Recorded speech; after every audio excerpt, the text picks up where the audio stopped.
Ladies and gentlemen, we have one of the most ridiculous things happening with Palantir Technologies right now, and that is the same bearish media article, the exact same, has been published day over day over day for the previous last week, and I see two more editions of basically that same article being published today. We're going to be talking about why are the bears continuing to try to beat down Palantir Technologies, and talk about surprisingly the resistance that we're actually seeing in terms of the support level that has held Palantir at a very critical point. Now, if you're new to the channel or a returning viewer, thank you guys so much for watching, supporting a smaller content creator. Hit that like button, subscribe for daily videos, and of course, I'm not a financial advisor. I'm just collecting all the data and dispatching it to you.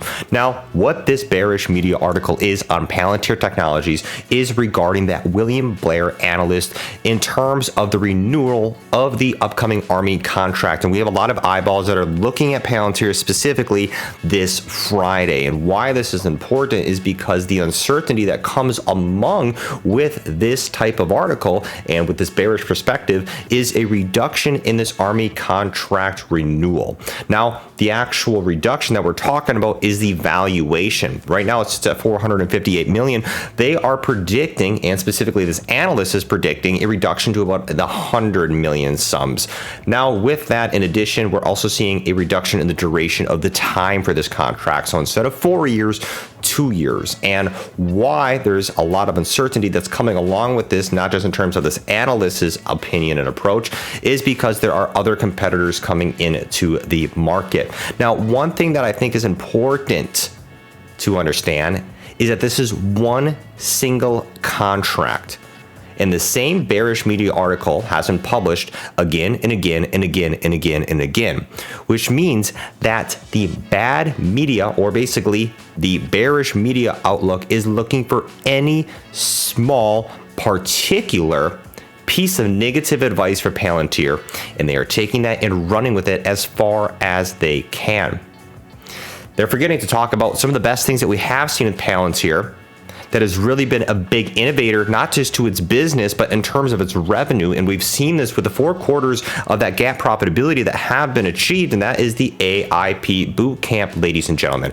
Remember, with the AIP Bootcamp, Palantir is allowing potential clients to try their AIP software for free, and claims that they can bring a zero to a use case to their business within 5 days. Now, why this is very attractive is because these potential clients have nothing to lose. They can try it for free. And also, Palantir is continuing to diversify its contract and its actual clientele in terms of not just governmental contracts, but also getting involved with more of the commercial industry. We see them tapping into the healthcare industry with the NHS contract. We see them working with PwC. We talked about this in the last video. At the end of the day, we have customers that are increasing, commercial customers that are increasing, and in correlation with that, you have the revenues that are continuing to increase. And this is why Palantir has a lot of bullish momentum behind it, and we see this valuation that's continuing to increase. Now, the critical support level that Palantir was able to hold today was at that $17 level of support, and basically holds consolidation right now at the $17.77. But in terms of tomorrow and what we could have for expectations towards the end of the week, we have a ton of implied volatility with the options contracts. And specifically looking at the 18, the 19, and even the $20 strike price by the end of the week, we are seeing call options volatility over 10,000. And this is a majority compared to the puts that we're seeing in terms of volatility. Now, of course, this could all be subject to change. We see large swings, especially with AI stocks and speculative stocks such as Palantir. But one thing to be for sure is that they are one of the leading competitors within the industry. So anybody looking to take a bet on the artificial intelligence industry, Palantir is likely on their feed. And we can see that among investors and around watchers and people that are just interested in artificial intelligence in general, because Palantir is one of the top AI trendy stocks of the year. Now, it has continued to beat the Wall Street predictions, and we do have large investors such as Kathy Wood that are continuing to swoop up millions of shares upon the dip. Now, we see this with Arc Innovation that is continuing to purchase shares in a disruptive technology such as AI, and Palantir being involved into that disruptive technology. But will this play out into 2024? Now, one of the biggest criticisms for Palantir is its high valuation valuation that comes with its high forward price to earnings ratio, and also in addition to its decelerated revenue growth rate. What I particularly mean by that is that Palantir has predicted a 30% increase in revenue year over year, kind of for the next years. What we've seen is already a reduction in that, and we're seeing predictions at about 16% for the next year. With that being said, this is not necessarily a bad thing. This could just insinuate that Palantir maybe has already gone through its hyper growth period. And people say, hey, well, I want Palantir to see its explosion still. Maturity also isn't that bad in a company and actually brings riskiness out. Depending on your risk assessment, Palantir could be a really good long-term growth stock if they continue to evolve the way that they are operating their company, and they have been with the AIP Bootcamp. So Palantir, I think this bearish article that's being published again over and over and over will only last so long. There needs to be more bearish media, I think, to make this opinion justified.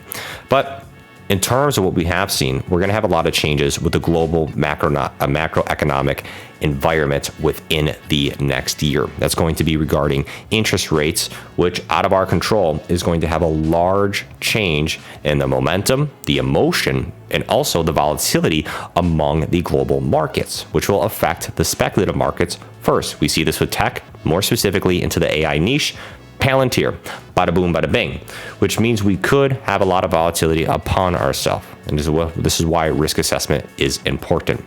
However, I don't think letting this bearish media article, seeing this over and over again, like I said, can be justified. And I don't know if I'd let it get to your head too much. Palantir does have a lot riding on it, and it does have a lot to prove. However, this year, it has proved a lot of those predictions that people thought it was going to come down. We've seen low price targets for Palantir down at the $5. I'm telling you, I think if Palantir hits $5, we would see an enormous amount of investors come in and try to get this stock at an extreme cheap price compared to the actual technology that it does have behind it. Artificial intelligence is going to play a big role into the next decade. We see predictions about the amount of market share that will transfer to these AI stocks. Now, this has a lot of predictions, and mathematics and projections are great to see. However, we are seeing it in real time. Look at 2023 as a year as a whole. Palantir is up nearly 200% over just the last year.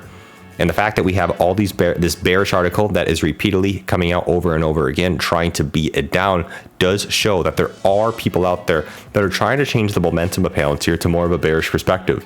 But hey, that might just be for a sale sign for investors that are trying to get in on a long-term growth perspective.